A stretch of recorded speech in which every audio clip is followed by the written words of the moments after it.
어떤 전도사님이 이 뒤늦게 신학교에 입학을 했다고 합니다. 교회를 개척해서 섬기고 또 전도도 해야 되고 여러 가지로 신경 쓸 것이 너무 많다 보니까 너무 바쁜 거예요. 그래서 이 공부할 시간이 부족한 것입니다. 그래서 이제 다음 날이 시험 날인데 공부를 하나도 못하고 목회만 하다 보니까 책을 봐도 하나도 모르겠는 거예요. 그래서 안 되겠다, 기도하자 이런 생각을 가지고 신학교 뒷산에 올라가서 이 밤이 새도록 기도를 했다고 합니다. 그리고 다음날 시험지를 받았는데요, 시험지를 받아는 그 순간 한숨만 나오는 거예요. 까만 거는 문제고 흰 것은 여백이구나, 이것을 딱 깨닫게 되는 것입니다. 이거 외에는 아무것도 모르겠는 거예요. 그래서 그분이 뭐라고 썼냐면 하나님은 다 아십니다, 그렇게 썼다는 거예요. 그랬더니 교수님이 이렇게 채점을 하셨답니다. 하나님은 100점, 너는 빵점, 이렇게 채점을 하셨다고 합니다.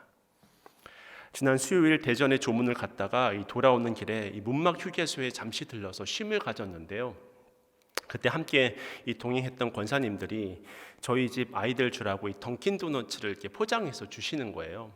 그래서 감사하게 받아서 저녁 6시쯤에 이제 춘천에 도착해서 이 좀 전에 받은 도너츠를 가지고 집을 들어갔더니 이 아내가 이러는 거예요. 아니 어떻게 도너츠를 가지고 왔냐고. 그러면서 하나님이 우리 정원이를 너무나 사랑하신다고 그렇게 이야기를 하는 것입니다. 그래서 무슨 말인가 했더니 정원이가 막 도너츠가 먹고 싶다고 해서 아내가 사러 나가려던 참에 제가 도너츠를 가지고 들어갔던 거예요.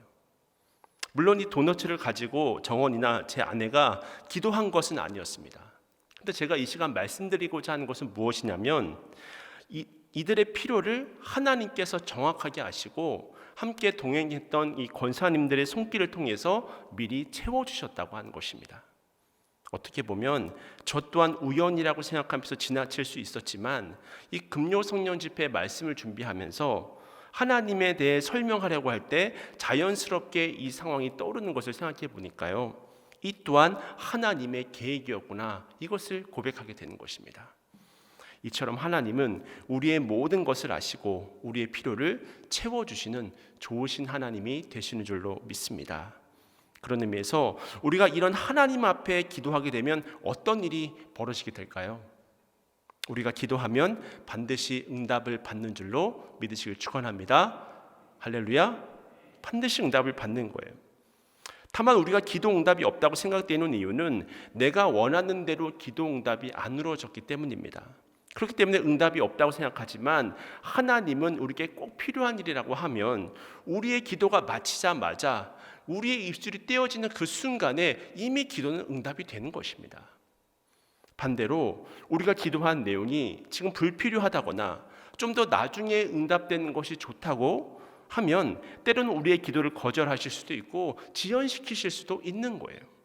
결국 우리가 기도를 하며 꼭 기억해야 될 것은 무엇이냐면 모든 것을 아시는 하나님이 우리의 기도에 반드시 응답을 하신다고 하는 것입니다. 그렇기 때문에 우리는 어떤 문제든지 하나님 앞에 가지고 나와서 기도할 수 있는 거예요. 사실 인생을 살아가는 모든 사람들은 다 문제를 가지고 있잖아요. 이때 이 모든 문제를 풀어낼 수 있는 길이 무엇이겠습니까?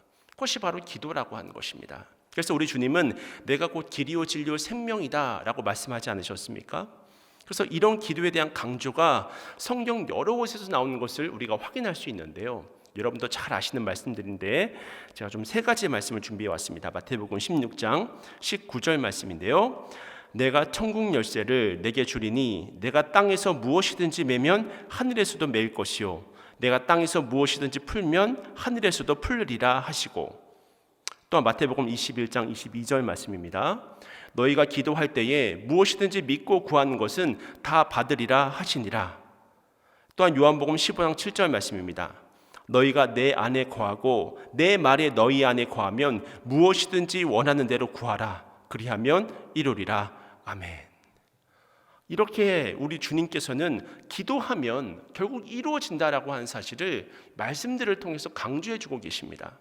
이때 이 말씀들의 공통적으로 등장하는 단어가 무엇이냐면 무엇이든지라고 하는 단어예요.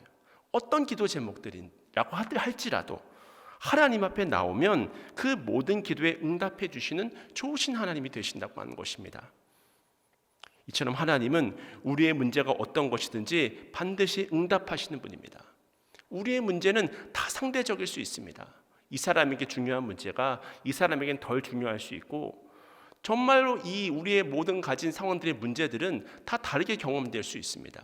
하지만 그 어떤 상대적인 문제라고 할지라도 하나님 앞에서 절대적이 되는 이유는 모든 기도 제목이 응답이 되기 때문이라고 하는 것입니다. 이것이 바로 기도의 절대적인 능력이라고 하는 거예요. 오늘 본문에 등장하는 다윗도 현재 여러 가지 어려움에 처해 있는 모습을 우리가 확인할 수 있는데요. 먼저 사무엘하 15장 30절 말씀, 오늘 본문 말씀이죠. 우리 함께 한번 읽어보도록 하겠습니다. 시작. 다윗이 감난산 길로 올라갈 때에 그의 머리를 그가 가리고 맨발로 울며 가고 그와 함께 가는 모든 백성들도 각각 자기의 머리를 가리고 울며 올라가리라. 오늘 본문에 등장하는 다윗의 모습이 좀 낯섭니다. 좀 독특합니다. 골리앗을 쓰러뜨렸을 때 그 호기로운 모습이라든지 아니면 왕으로서의 위엄을 찾아볼 수가 없는 거예요. 궁정에 있어야 할 다윗인데 왕이 산길에 있습니다. 머리를 가리고 신발도 신지 못한 채 맨발로 다급하게 올라가는 다윗의 모습을 우리가 오늘 본문에서 확인해 볼 수 있는 거예요. 도대체 다윗에게 무슨 일이 일어났다는 것일까요? 그것은 바로 그의 아들 압살롬이 반역을 일으킨 것입니다. 참 분통 터질 만한 일이죠. 원수가 반역을 일으켜도 신하가 반역을 일으켜도 이 분통이 터지는데 자신의 아들이 반역을 일으키니 분통이 터지는 거예요. 그래서 오늘 본문에 등장하는 다윗의 모습은 아들의 반란으로 쫓겨나는 아버지의 처량한 모습을 잘 나타내서 보여주고 있는 것입니다. 몸도 힘들겠지만 그 마음이 얼마나 낙심이 되었을까요? 그 스스로의 힘으로는 이 위기를 이겨낼 힘이 없습니다. 게다가 그 누구에게도 도움을 청할 수 있는 상황이 아니라고 하는 사실을 우리가 이 본문 한 절을 통해서도 다 확인할 수 있지 않습니까? 근데 놀라운 것은 바로 이어지는 다윗의 반응에 나타나 있는데요. 그 30절 말씀 다음에 31절에 어떤 말씀이 있냐면요. 다 함께 사무엘하 15장 31절 말씀인데요. 우리 한 목소리로 읽겠습니다. 시작. 어떤 사람이 다윗에게 알리되 압살롬과 함께 모반한 자들 가운데 아히도벨이 있나이다 하니 다윗이 이르되 여호와여 원하옵건대 아히도벨의 목약을 어리석게 하옵소서 하니라. 다윗이 이르되 여호와여 원하옵건대, 지금 무엇을 하고 있는 것입니까? 다윗이 이 위기의 순간에 육신적으로도 마음적으로도 모든 것들이 땅으로 꺼져가는 그 낙심과 절망의 그 극한 고통 가운데 무엇을 하고 있냐면 여호와여 원하옵건대 기도하고 있는 거예요. 어떻게? 아히도벨의 모략을 어리석게 하옵소서. 그렇습니다. 이런 절체절명의 위기 상황에서 다윗은 무엇을 하고 있냐면 바로 기도를 하고 있다고 하는 거예요. 이렇게 기도했을 때 하나님은 어떻게 응답을 하셨을까? 이를 확인하기 위해서는 이 다윗을 잡기 위해 나선 이 아히도벨과 이 후세의 전략을 우리가 확인해 볼 수 있어야 하는데요. 먼저 아히도벨은 다윗을 잡기 위해서 이렇게 이야기를 합니다. 제가 사무엘하 17장 1절부터 3절까지의 말씀 읽어드리겠습니다. 아히도벨이 또 압살롬에게 이르되 이제 내가 사람 12,000명을 택하게 하소서. 오늘 밤에 내가 일어나서 다윗의 뒤를 추적하여 그가 고나고 힘이 빠졌을 때에 기습하여 그를 무섭게 하면 그와 함께 있는 모든 백성이 도망하리니 내가 다윗 왕만 쳐 죽이고 모든 백성이 당신께 돌아오게 하리니 모든 사람이 돌아오기는 왕이 찾는 이 사람에게 달렸음이라. 그리하면 모든 백성이 평안하리이다 하니 라고 되어져 있습니다. 제가 지금 두 명의 이 전략가들의 이 전략을 설명을 드릴 텐데요. 먼저 아히도벨이 내건 이 전략은 무엇이냐면 먼저 1절을 보시면 군사 12,000명을 한번 출동시켜 보자고 이야기를 하는 것입니다. 또 1절의 마지막을 보시면 오늘 밤에 당장 추격합시다. 그렇게 이야기를 하는 거예요. 12,000명의 군대를 가지고 신속하게 오늘 밤에 출동을 해서 세 번째는 2절을 보시면 다윗 왕만 죽이자고 하는 거예요. 그러면 그들이 다 의욕이 다 사라져서 뿔뿔이 흩어져 버릴 것을 이야기를 하고 있습니다. 그 다음에 이 후세는 어떤 제안을 하고 있냐면요. 후세의 제안은 사무엘하 17장 11절에서 14절까지의 말씀에 나와 있는데요. 제가 또 읽어드립니다. 11절 나는 이렇게 계략을 세웠나이다. 온 이스라엘을 단부터 브엘세바까지 바닷가의 많은 모래같이 당신께로 모으고 친히 전장에 나가시고 우리가 그 만날 만한 곳에서 그를 기습하기를 이슬이 땅에 내린같이 우리가 그의 위에 덮여 그와 그 함께 있는 모든 사람을 하나도 남겨두지 아니할 것이요 또 만일 그가 어느 성에 들었으면 온 이스라엘이 밧줄을 가져다가 그 성을 강으로 끌어들여서 그 곳에 작은 돌 하나도 보이지 아니하게 할 것이니이다 하매. 후세라고 하는 사람은 아히도벨과 같이 어떤 제안을 하고 있냐면요, 온 이스라엘이 다 같이 나서야 된다고 이야기를 하고 있습니다. 그뿐만 아니라 오늘 밤 당장 추격하는 것이 아니라 천천히 전략적으로 추격을 해서 다 잡아야 된다고 이야기를 하고 있고요. 또 아히도벨 같은 경우에는 다윗 왕만 죽이면 나머지는 뿔뿔이 흩어질 것이라고 이야기를 했지만 이 후세 같은 경우에는 다윗을 따르는 모든 사람을 죽이지 않은 계략을 세웠던 거예요. 다시 말하면 아히도벨은 기습작전이었고요, 후세의 작전은 전면전이었다고 하는 것입니다. 그렇다면 이제부터가 중요한데, 과연 압살롬은 이 두 명의 의견 중에서 어떤 것을 선택했을까요? 어떤 결정을 내렸을까요? 그 내용이 14절에 이어서 나오는데 사무엘하 17장 14절 말씀입니다. 제가 읽어드립니다. 압살롬과 온 이스라엘 사람들이 이르되 아렉 사람 후세의 계략은 아히도벨의 계략보다 낫다 하니 이는 여호와께서 압살롬에게 화를 내리려 하사 아히도벨의 좋은 계략을 물리치라고 명령하셨음이더라. 아멘. 14절이 어떻게 증거하고 있습니까? 여호와께서 압살롬에게 화를 내리려 하사 아히도벨의 좋은 계략을 물리치라고 명령하셨음이더라 라고 증언을 하고 있잖아요. 그러니까 어떤 전략이 더 좋은 전략이었습니까? 아히도벨의 전략이 더 좋은 전략이었던 거예요. 아히도벨의 말대로 했으면 다윗 왕은 바로 그 순간에 죽었을 것입니다.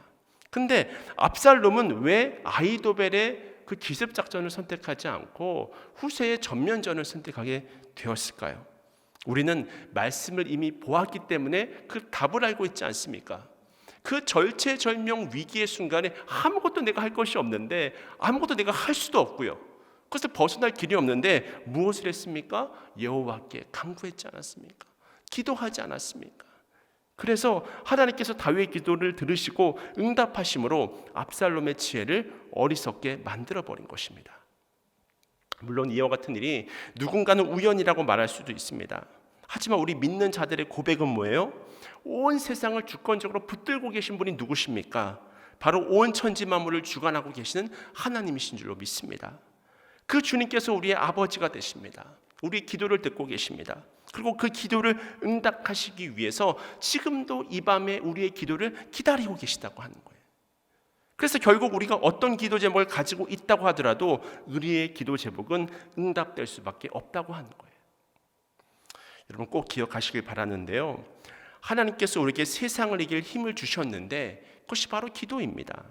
그런 의미에서 기도도 하며 사는 사람과 기도로만 사는 사람은 완전히 다른 삶을 살아갈 수밖에 없는 것입니다. 세상의 다른 것들을 의지하고 중간중간 기도도 하는 사람과 전적으로 주님만 의지하고 신뢰해서 기도하는 사람의 삶이 어떻게 똑같을 수가 있겠습니까? 다를 수밖에 없는 것입니다.